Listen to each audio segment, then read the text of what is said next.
Sa nedavnom obnovom episkopskog sjedišta, osnovanog Svetim Savom 1220. godine u Đurđevim stupovima, pojavila se velika potreba za dubljim izučavanjem osmovjekovne istorije ovog manastira i cijelog područja koje je zahvatila stara budimljanska episkopija.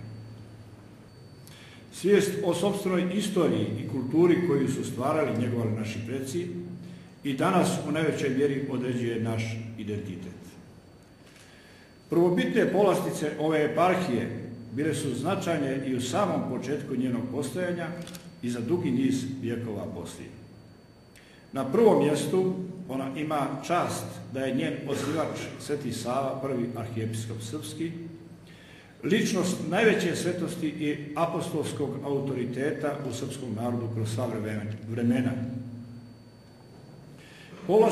Povlastica je i to što je za prvog episkopa dobila jednog od Savinih učenika Jakova, koji je svetosavsku duhovnost prenio svojim nasljednicima na ovom svetom tronu.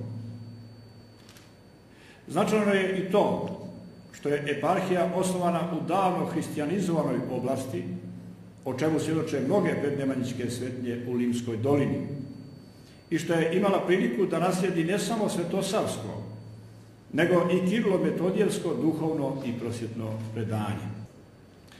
Važno je i to što je u Đurđevim stupovima sa osnivanjem episkopije, a možda i prije, ustrojeno monaško opšte žiće.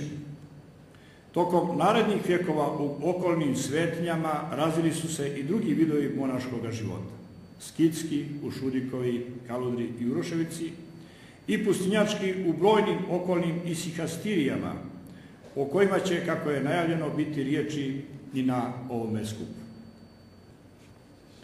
Posljedice mučeništva ovog manastira i njegovih sveštenoslужitelja ukazuju se i danas pred našim duhovnim očima.